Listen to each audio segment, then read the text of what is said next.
입니다. 하나님 말씀은 마태복음 8장 28절부터 34절까지 말씀입니다. 다 함께 자리에서 일어나셔서 하나님 말씀 경외하는 마음으로 받도록 하겠습니다. 한 목소리로 받도록 하겠습니다. 마태복음 8장 28절부터입니다. 시작.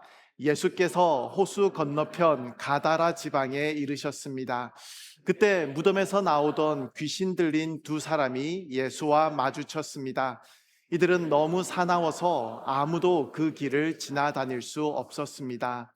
그런데 그들이 소리를 질렀습니다. 하나님의 아들 예수여, 우리가 당신과 무슨 상관이 있습니까? 때가 되기도 전에 우리를 괴롭히려고 여기까지 오셨습니까? 거기에서 멀지 않은 곳에 큰 돼지떼가 먹이를 먹고 있었습니다. 귀신들이 예수께 간청했습니다. 만일 우리를 쫓아내시려거든 저 돼지들 속으로 들여보내 주십시오. 예수께서 그들에게 가라고 말하셨습니다. 그러자 귀신들은 그 사람들에게서 나와 돼지들에게로 들어갔습니다.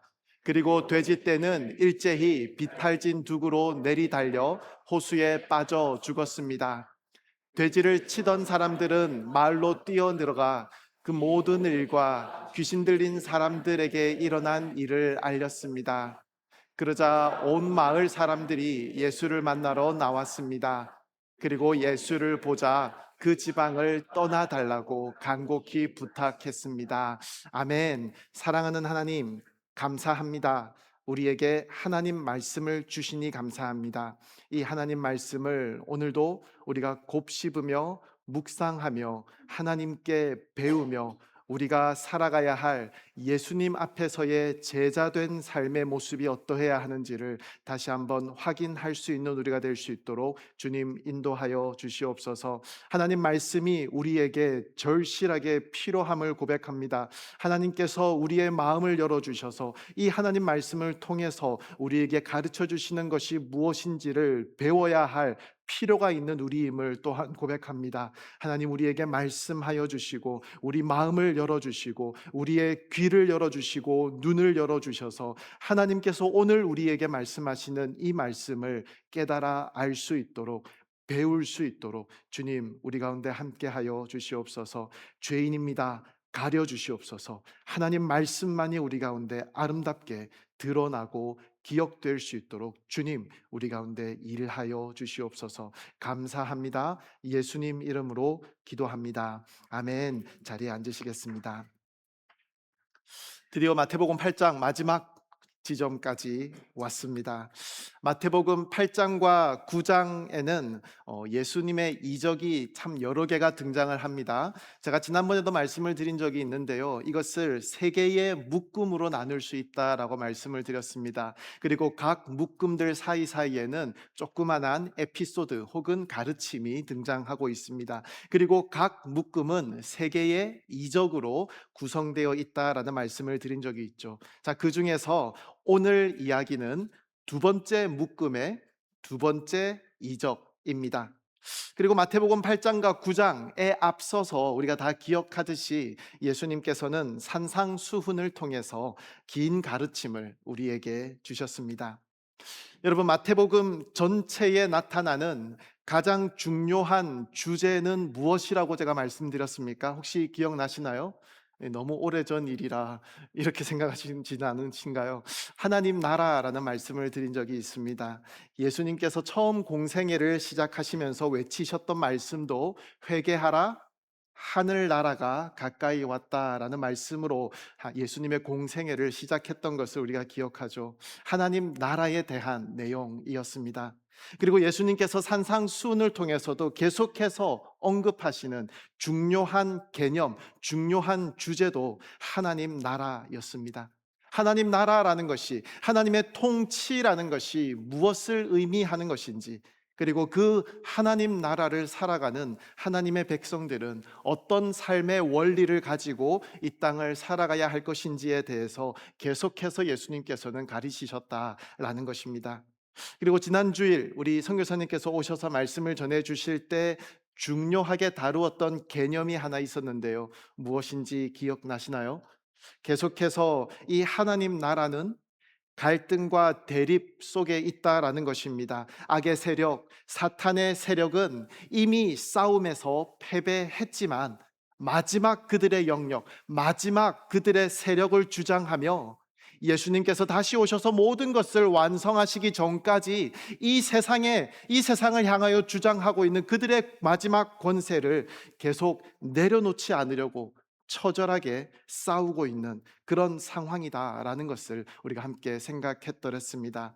이렇게 이미 싸움에서 이겼지만 아직 그 싸움이 완전히 종결되지 않은 이미와 아직의 사이를 우리는 살아가고 있다라는 점을 함께 생각했더랬습니다. 그런 시점을 살아가고 있는 우리에게 그래서 필요한 것은 온전히 예수님을 따르는 삶입니다. 제자도의 삶이 우리에게 필요하다라는 것을 예수님께서는 산상수훈의 이 가르침 중에도 이런저런 방법으로 언급하셨지만 특별히 이 8장부터 시작하는 예수님의 여러 가지 행적과 말씀을 통해서 그리고 더 구체적으로는 10장에 제자들을 파송하시면서 하신 말씀을 통해서 우리에게 가르쳐 주고 계십니다. 그래서 8장부터 접하는 이 여러 가지 이적 이야기에서 우리는 예수님을 따르는 삶을 산다는 것이, 예수님의 제자로 살아간다라는 것이 무엇을 의미하는지를 여러 가지 측면에서 계속해서 우리는 살펴보았습니다. 그리고 그 가르침의 연장 속에서 우리는 오늘 본문도 살펴볼 수 있어야 하겠습니다. 오늘 이야기는 사실 우리가 잘 아는 이야기입니다. 많이 들어본 이야기일 것이고요. 사실 한 번만 들어도 계속해서 기억에 남을 만한 그런 이야기가 아닐까 생각이 됩니다. 마태복음에만 나오는 이야기는 아니고요. 마가복음과 누가복음에도 등장하는 이야기이기도 하고 또 막 돼지떼에 귀신이 들어가서 그 돼지떼들이 물로 달려들어서 다 죽어버리는 뭐 이런 조금 충격적인 그런 요소까지 있는 이야기이기 때문에 우리 기억에 오래 머물러 있는 그런 이야기라고도 볼 수 있습니다. 근데 여러분, 이 이야기를 자세히 살펴보면 우리가 관찰할 수 있는 좀 특이한 점들이 몇 가지가 있습니다. 저에게 오랜 시간 동안 사실 풀리지 않았던 그런 질문들이 몇 가지가 있었습니다. 오늘은 오늘 주신 말씀을 가지고 이 특이한 점들이 무엇인지 하나씩 언급해 가면서 또 그 부분들을 조금씩 묵상해 가면서 하나님께서 이 이야기를 통해서 우리에게 주시고자 하시는 교훈이 무엇인지를 함께 찾아가 보려고 합니다. 첫 번째 특이한 점은 이것입니다. 오늘 이야기에서 예수님께서는 귀신 들린 두 사람과 마주쳤습니다. 마가복음에 보면요, 이 사람은 그 어떤 누구도 당해낼 수 없는 그런 사람이었다라고 말씀합니다. 더러운 귀신 들린 사람이다라고 성경은 소개합니다. 오늘 본문에도 보면은 그들이 너무 사나워 가지고 아무도 그 길을 지나다니는 사람이 없었다라고 말씀합니다. 그런 그들이 예수님 앞에 꿇어 엎드립니다. 그리고 예수님을 하나님의 아들 예수라고 부르고 있습니다. 바로 이 지점이 오늘 이야기의 첫 번째 특이한 지점입니다. 아직 제자들의 입을 통해서는 한 번도 고백되지 않은 이 예수님의 진짜 신분이 귀신 들린 자의 입을 통해서 귀신들에 의해서 고백되고 있다라는 것입니다. 제자들은 예수님에 대해서 우리 그 앞에 있었던 이야기 기억나시죠? 서로를 쳐다보면서 도대체 이분이 누구시냐고, 누구시길래 바람과 파도까지도 예수님께 복종하느냐라고 서로 질문하는 정도뿐이었지만 귀신들은, 그 악한 영들은 이미 예수님이 하나님의 아들이시다라는 것을, 예수님이 어떤 존재이신지를 잘 알고 있었다라는 것입니다. 예수님을 향하여 하나님의 아들이라는 호칭을 사용하는 것이 마태복음에서는 이 장면이 두 번째 장면이라는 거 여러분 알고 계셨습니까? 그 첫 번째가 어디였는지 여러분 기억할 수 있을까요? 바로 광야에서 마귀가 예수님을 시험하던 장면이었습니다. 당신이 하나님의 아들이라면 이 돌들에게 빵이 되라고 해보시오. 당신이 하나님의 아들이라면 뛰어내려 보시오. 참으로 아이러니하지 않습니까? 악한 마귀 사탄은 예수님을 향해서 하나님의 아들이다라는 호칭을 사용하는데, 마가복음이나 누가복음을 보면 지극히 높으신 하나님의 아들이라고 부르는데, 정작 예수님께서는 예수님을 따르는 사람들에게 자신에 대해서 인자는 머리를 둘 곳이 없구나, 사람의 아들이라고 스스로를 칭하고 있다라는 것입니다. 범죄한 인류를 위해서 우리를 우리의 죄로부터 구원하시기 위해서, 우리의 죄로 인해서 우리가 어쩔 수 없이 당해야 하는 죄의 삭시죠, 죽음으로부터 우리를 구하시기 위해서 예수님께서는 사람의 몸을 입고 이 땅에 오셨습니다. 사람의 몸을 입은 것처럼 보였던 정도의 수준이 아니라 완전한 사람으로, 우리와 똑같은 사람으로 이 땅에 오셨다라는 것입니다. 빌립보서 2장을 보면 하나님의 본체이신 예수님께서 하나님과 동등됨을 기득권으로 여기지 않으시고 오히려 자신을 비워서 사람의 모양이 되셨다라고 말씀합니다. 다시 말해서 인자, 사람의 아들이 되셔서 십자가에서 죽으시는 것이 우리 인류를 구하기 위해서 이 땅에 오신 예수님의 그 목적을 온전하게 성취하는 방법이었다라는 것입니다. 그리고 이를 위해서 가장 필요한 전제는, 가장 기본이 되는 전제는 바로 예수님께서 사람이 되시는 것이었다라는 말씀입니다. 완전한 사람이어야지만 예수님께서는 인류를 대신하여 죽으실 때 그 목적을 온전히 달성할 수 있다라는 것입니다. 이것을 분명하게 이해하셨던 예수님께서는 그래서 인자, 사람의 아들이라는 호칭을 스스로에게 계속해서 사용하셨던 것입니다. 그렇다면 사탄의 입장에서는 예수님에 대해서 다른 모든 것들은 다 포기한다 하더라도 마지막까지 결사적으로 맡고 싶었던 것이 무엇이었을까요? 바로 이 예수님께서 인자, 사람의 아들로 완전한 사람으로서 그 역할들을 감당하시는 것, 이것만큼은 악한 마귀 사탄이 막고 싶었다라는 것이겠죠. 그래서 예수님을 향해서 하나님의 아들이라는 호칭을, 당신은 하나님의 아들이 아닙니까? 당신은 신이지 않습니까? 라고 계속해서 부르고 있었다라는 것입니다. 사람이 아니라 하나님으로 남아 있어 달라는 것입니다. 계속해서 신의 영역에 좀 머물러 있어 달라는 것입니다. 굳이 십자가를 지지 말고, 굳이 이 고생하지 말고 계속해서 심판하시는 하나님으로 머물러 있어 달라라고 이야기하고 있는 것이 아닐까요? 그러니 예수님을 시험하던 그 마귀는 예수님을 향해 하나님의 아들이라고 일컬으며 하나님만이 하실 수 있는 것들을 해보라고 계속해서 요구하였던 것입니다. 완전한 사람으로서 하나님께 순종하며 하나님의 그 대속의 역사를 성취하는 길을, 그 도살장으로 끌려가는 그 어린 양처럼 잠잠히 걸어가는 것을 통해서 우리에게 생명의 길을 열어주시는 것, 바로 그것이 악한 마귀 사탄은 어떻게든 막고 싶었던 것이 아니었을까, 우리는 생각해 볼 수 있습니다.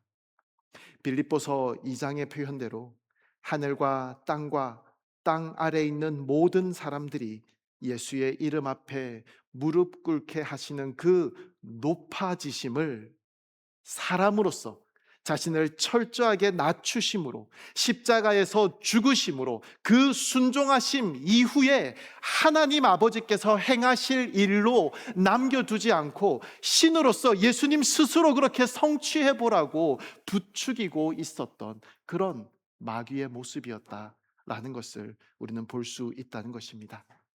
자, 그런 맥락에서 오늘 예수님을 하나님의 아들이라고 고백하는 이 귀신도 예수님에 대한 존경과 경배 혹은 두려움의 그런 자세가 아니라 예수님을 사람이 아닌 하나님으로 남겨두고 싶은, 예수님으로 하여금 낮아지시는 그 십자가의 순종의 길 없이 그냥 존귀와 영광의 하나님이 되시는 길로만 나아가게 하려는 그런 의도를 숨기고 있었다라는 것을 우리는 볼 수 있어야 하겠습니다.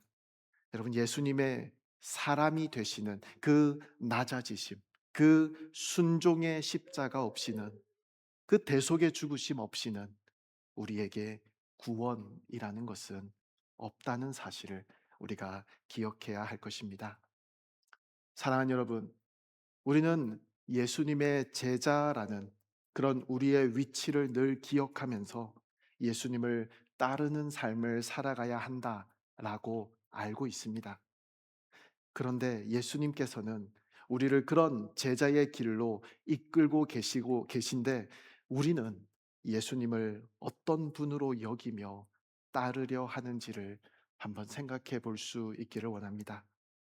내가 기도하면, 내가 열심히 교회 다니고 열심히 하나님을 찾으면 모든 문제를 해결해 주시고, 내가 원하는 것을 이루어 주시며 내 삶의 어려움을 단번에 없애 주실 수 있는 그런 능력의 하나님만을 혹시 우리는 먼저 찾고 있는지는, 찾고 있는 것은 아닌지 우리를 돌아볼 수 있기를 원합니다.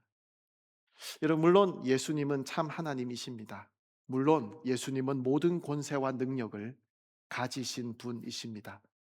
하지만 복음서가, 특별히 오늘 이 이야기가 우리에게 보여주는 예수님의 모습은 단지 능력의 하나님으로서의 예수님만이 아닙니다. 예수님은 우리를 구원하시기 위해서 하늘의 영광을 버리시고 사람의 몸을 입으셨습니다.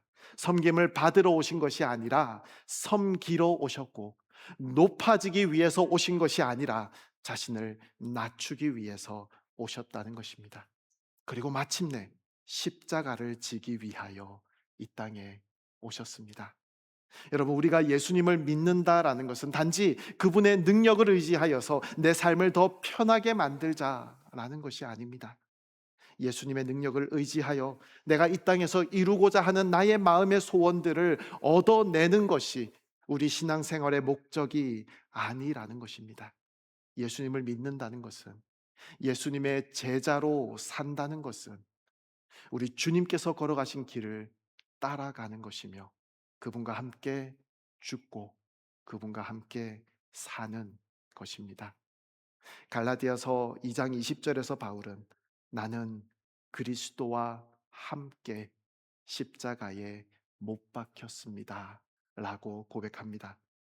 예수님을 따르는 제자의 삶은, 여러분, 끊임없이 나 자신을 높이려는 옛 사람을 십자가에 못 박고 내 뜻이 아니라 주님의 뜻에 순종하며 살아가는 삶입니다.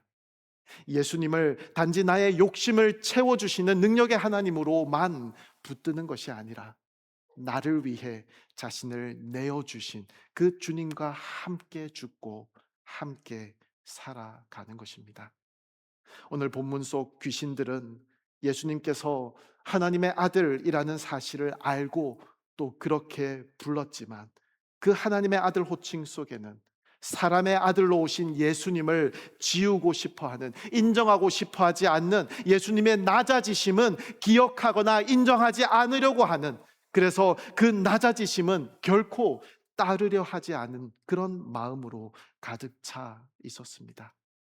우리를 제자로 부르시는 예수님은 우리가 단지 예수님의 신성을 인정하는 것에 머무르는 것이 아니라 예수님의 능력과 권세에만 우리의 시선을 두는 것이 아니라 우리를 위해 낮아지시고 우리를 위해 순종의 길을 걸어가신, 이를 통해 우리를 구속해 주신 그 인자이신 예수님을 바라보며 예수님을 따라서 살아가는 참된 제자의 삶을 살기를 원한다라는 사실을 기억하는 우리가 되기를 간절히 바랍니다.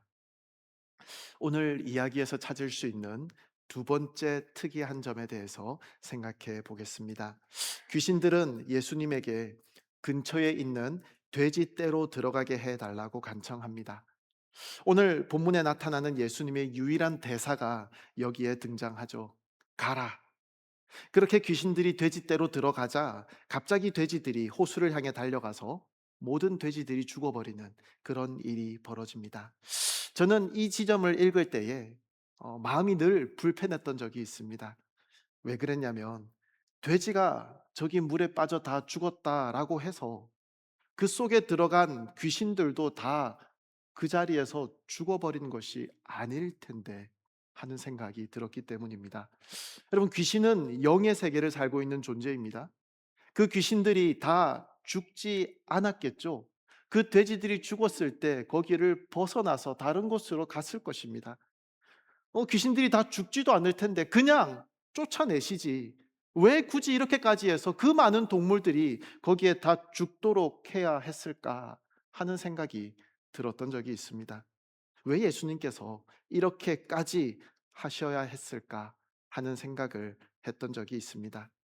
그렇다면 예수님께서 돼지들을 죽이는 일을 통해서 성취하고자 했던 것은 그 사람들에게 붙어 있던 귀신들을 심판하는 것은 아직은 아니었다는 말입니다. 그죠? 결국 영적인 세계의 관점에서 본다면 아무것도 성취하는 것이 없어 보이는 이 일을 굳이 행하신 것은 지금 예수님의 이 행하심을 보고 있는 사람들에게 무엇인가를 가르치기 위함이다 라고 보는 것이 더 타당하다고 볼 수 있습니다. 그 많은 돼지들을 죽이는 일을 통해서 예수님께서는 과연 어떤 메시지를 주시는 것일까요? 다시 오늘 본문 28절로 돌아가 보겠습니다. 예수님께서는 호수 건너편 가다라 지방에 이르렀다라고 말씀합니다. 근데 같은 이야기가 기록되어 있는 마가복음과 누가복음을 보면 가다라가 아니라 거라사 지역이라고 말씀하고 있습니다. 두 개가 다른 지역일까요? 예, 다른 지역입니다. 그러면 성경이 오류가 있는 것일까요? 아닙니다. 마태복음 4장 마지막 부분을 보면요. 마태복음 4장의 마지막 부분에 보면 예수님께서 복음을 전파하시면서 많은 사람들의 질병과 아픈 곳을 고쳐주셨다라는 말씀이 있습니다. 그러자 예수님에 대한 그런 소문을 듣고 많은 사람들이 그 예수님을 찾아오게 됩니다. 병으로 고통당하는 사람들, 또 귀신 들린 사람들을 예수님께로 데리고 왔다고. 그리고 그 모든 사람들을 예수님께서 고쳐주셨다라고 성경은 말씀합니다. 그리고 마태복음 4장 마지막 절 25절에 보면 이런 말씀이 있습니다. 그러자 갈릴리, 데가볼리, 예루살렘, 유대, 요단강 건너편 지역에서 온 수많은 사람들이 예수를 따랐습니다 라고 말씀합니다. 제가 이 말씀을 보여드리는 이유는 이것입니다. 우리가 잘 아는 많은 지명들 사이에 우리에게 익숙하지 않은 지명이 하나 등장하죠. 맞습니까? 데가볼리라는 지역 지명입니다. 지도가 있죠. 여기 한번 찾아보시기 바랍니다. 갈릴리 호수가 어딘지 아시나요? 지도 제일 중앙 위쪽에 하늘색으로 그려져 있는 저기가 갈릴리 호수, 갈릴리 바다입니다. 그리고 그 바다를 기준으로 동남쪽이죠. 오른쪽 아래 지역, 넓은 지역이 데가볼리라고 하는 지역입니다. 데가볼리가 이렇게 풀어서 보면 데카라는 단어는 숫자 10을 의미하는 그런 단어이고요. 그 뒤에 폴리스, 시티라는 그런 의미를 가진 두 개가 합쳐져 있는 단어입니다. 다시 말해서 데가볼리라는 것은 10개의 도시라는 의미의 단어입니다. 즉 10개의 도시를 포함하고 있는 거대한 지방, 거대한 권력이라는 의미로 우리가 이해할 수 있다라는 것입니다. 그리고 그 데가볼리라는 지역 안에 가다라라는 도시도 있고 거라사라고 하는 도시도 있다라는 것입니다. 자, 오늘 말씀을 자세히 보면요. 예수님께서 가다라 지방에 이르셨다라고 말씀합니다. 마가복음, 누가복음에 봐도 가다라가 아니고 거라사죠. 거라사 지방이라고 설명하고 있습니다. 그 말은 가다라라고 하는 혹은 거라사라고 하는 도시가 포함되어 있는 지방에 이르셨다라고 이해하는 것이 타당하겠죠. 마치 우리 낮아진 교회가 벌링턴이라고 하는 도시에 있지만 보스턴 지역에 있다라고 설명하는 것과 비슷하다고 볼 수 있을 것 같습니다. 자, 제가 왜 돼지를 죽여야 했습니까? 돼지가 죽는 장면을 통해서 예수님께서 가르치고자 하셨던 것이 무엇입니까? 라는 질문에 대답하기 위해서 이 데가볼리라는 지명에 대한 설명을 먼저 한 이유는 이것입니다. 데가볼리라는 지역은 유대의 문화권에 속하는 지역이 아니었습니다. 요단강 건너편에 있는 지역이죠. 헬라 문화가 속해져 있는, 헬라 문화권에 속해져 있는 그런 지역이었습니다. 즉 헬라 문화가 가지고 있는 그런 수많은 이방 종교의 영향력이 강하게 자리 잡고 있었던 그런 지역이었다라는 말씀입니다. 그래서 이 데가볼리를 이루고 있는 그 10개의 도시들에는 그 수많은 이방 신들을 섬기기 위한 각종 신전들이 세워져 있었다라고 합니다. 그들은 다 저마다의 신들을 섬기면서 살아가고 있었다라는 것입니다. 하나님을 예배하기보다 우상을 예배하던 지역이었다라는 것입니다. 그런 점에서 오늘 본문에 등장하는 이 엄청난 숫자의 돼지떼는 단순하게 가축 이상의 의미를 가지고 있었을 가능성이 충분히 있다라고 우리는 예상할 수 있습니다. 유대인들에게는 돼지가 하나님께서 정하신 부정한 동물이었기 때문에 사람들이 가까이 하지 않는 그런 동물이었겠지만, 그 헬라 문화권을 살아가는 수많은 그런 이방 신들을 섬기던 사람들에게 돼지는 그 신들에게 바쳐야 하는 제물로 사용되는 동물들 중에 하나였다라는 것입니다. 자, 그렇다면 이 돼지떼는 단순하게 그 지역에서 돼지 키우는 일을 업으로 삼아서 살아가던 한 어느 유력한 사람의 사업이나 혹은 재산을 말하는 것이 아니라 그 지역의 우상 숭배의 체제와 그 체계와 연결되어 있었던 짐승들이라고 우리는 추측할 수 있습니다. 만약 그렇다면 오늘 본문은 더욱 의미심장한 장면으로 우리에게 다가옵니다. 단순히 귀신 몇 마리를 쫓아내는 것보다 더 큰 그림을 보여주는 장면이라는 것입니다.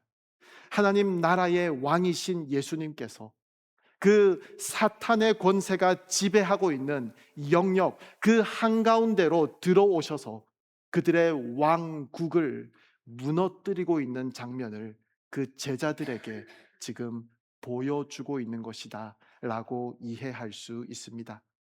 돼지 떼가 대변하고 있었던 악한 마귀 사탄의 지배 아래 있는 이 세상 한가운데에서 예수님께서는 하나님 나라의 왕으로서 하나님의 통치가 시작되었음을 선포하고 계셨던 것입니다.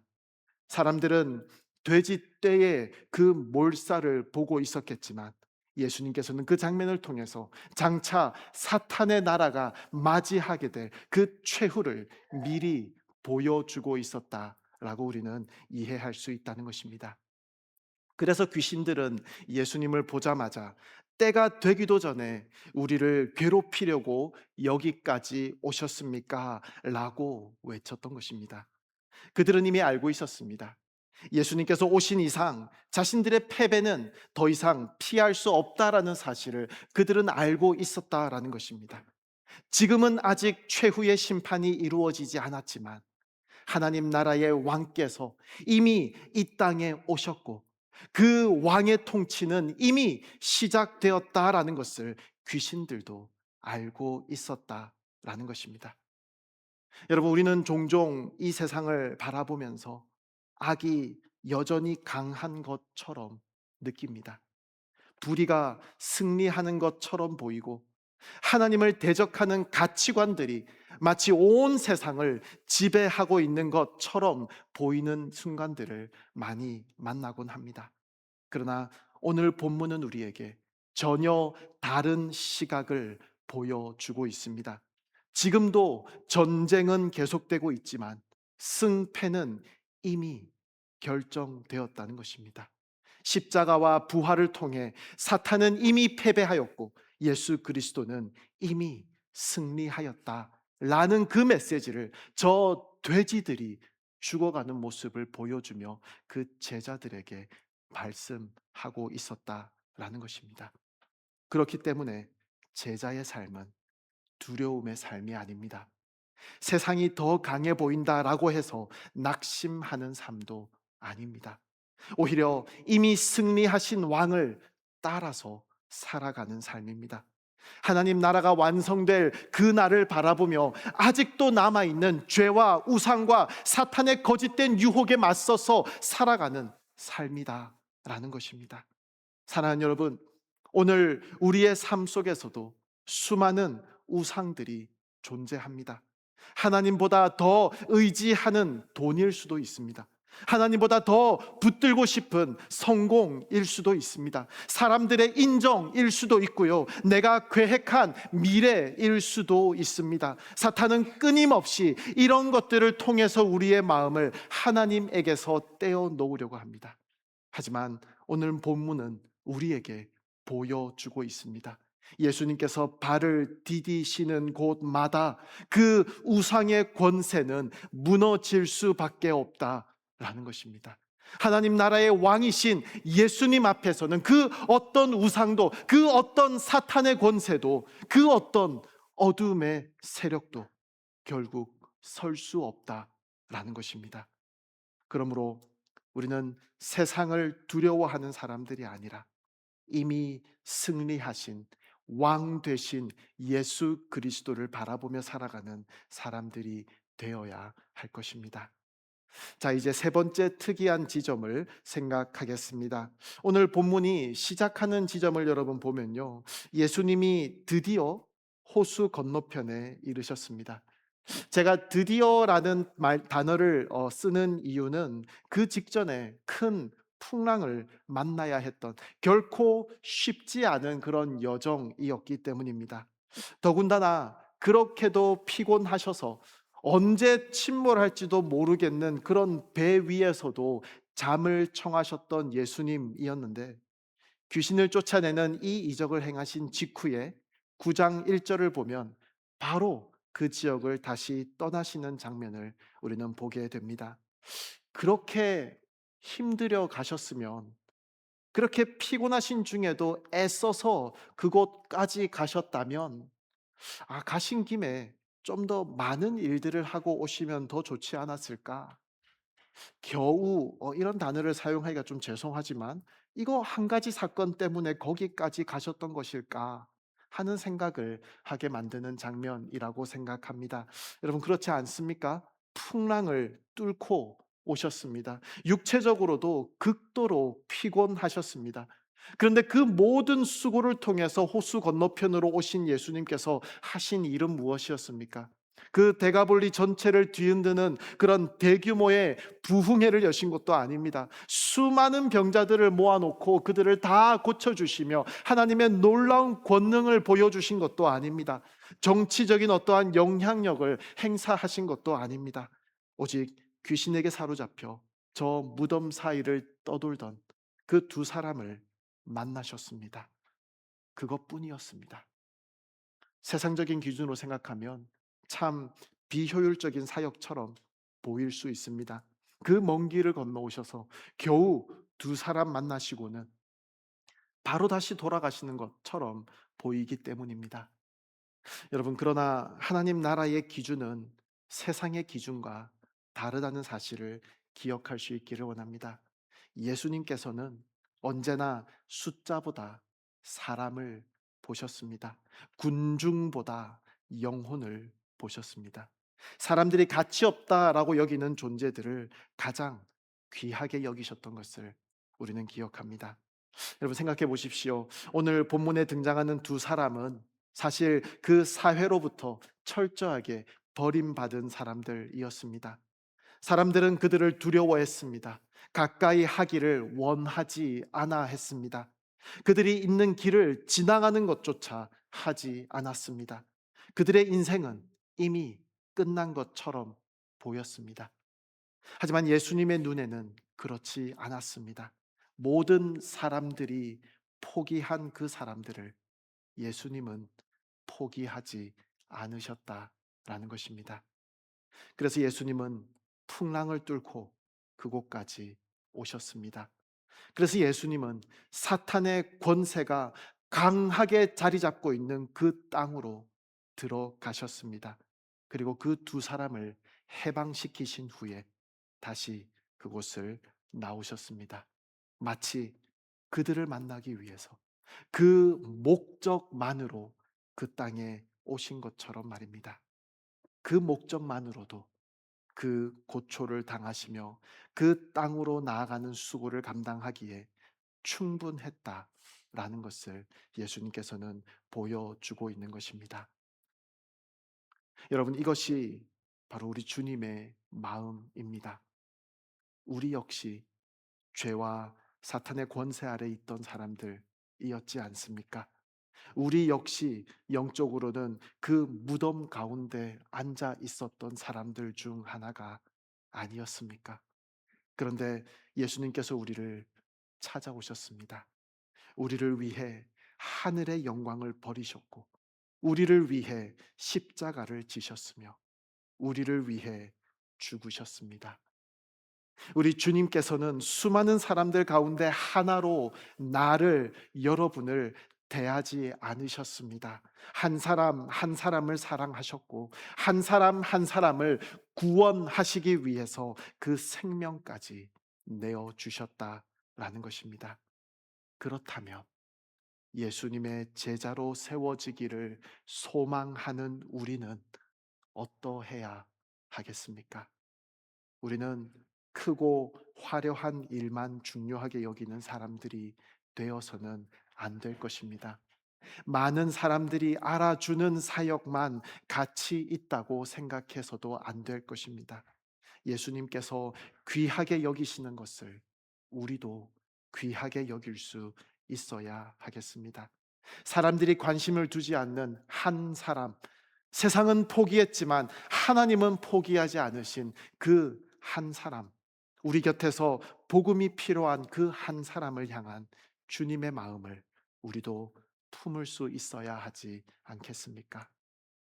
예수님께서는 풍랑을 뚫고 그 한 영혼을 찾아가셨습니다. 그렇다면 예수님의 제자된 우리도 우리의 편안함 내려놓고 우리의 시간과 물질과 또 우리의 수고를 들여서라도 한 영혼을 사랑할 수 있어야 하지 않겠습니까? 이것이 바로 주님께서 걸어가신 길이며 제자가 예수님을 따라 예수님과 함께 걸어가야 할 제자의 길이라는 것입니다.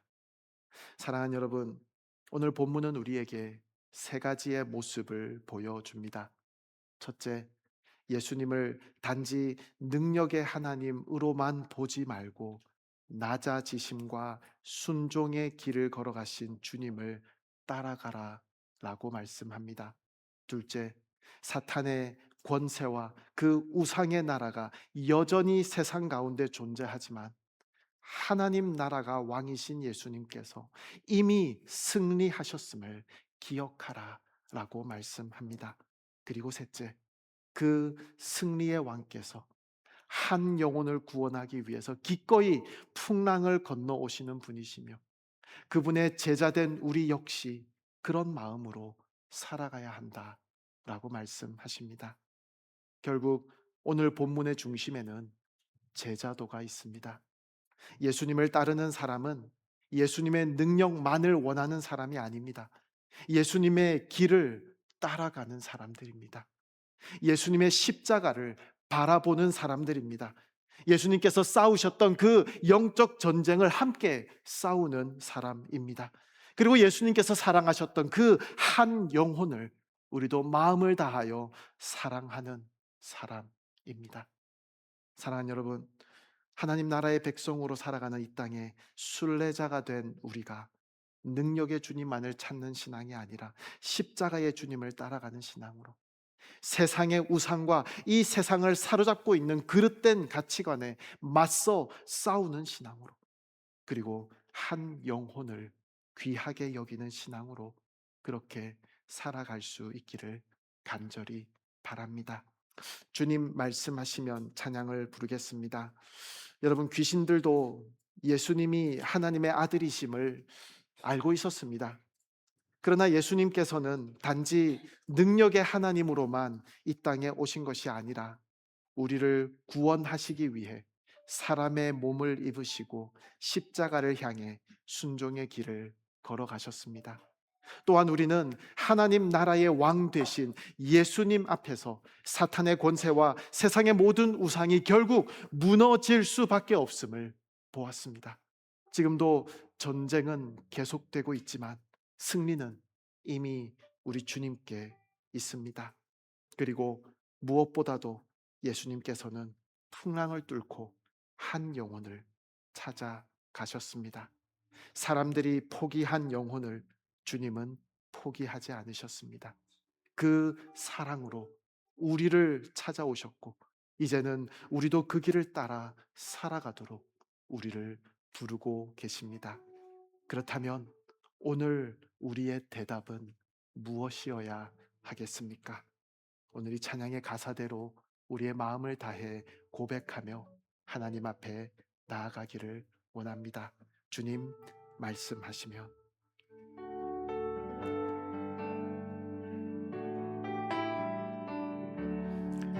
주님 말씀하시면, 주님 말씀하시면 내가 나아가리라.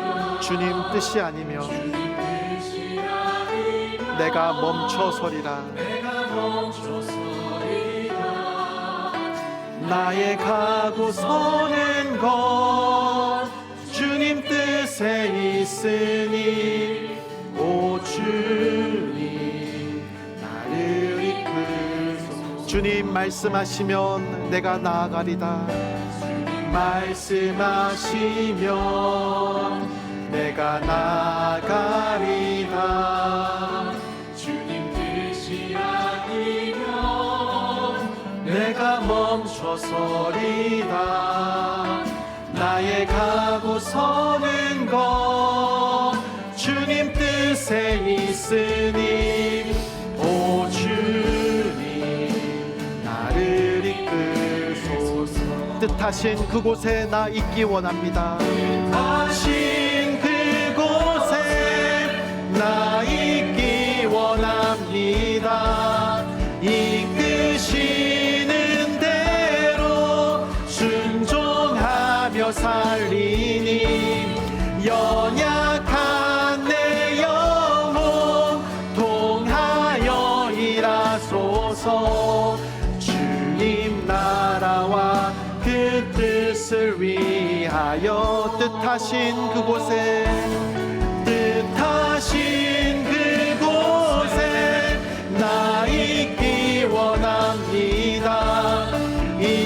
이끄시는 대로 순종하며 살리니, 연약한 내 영혼 동하여 일하소서. 주님 나라와 그 뜻을 위하여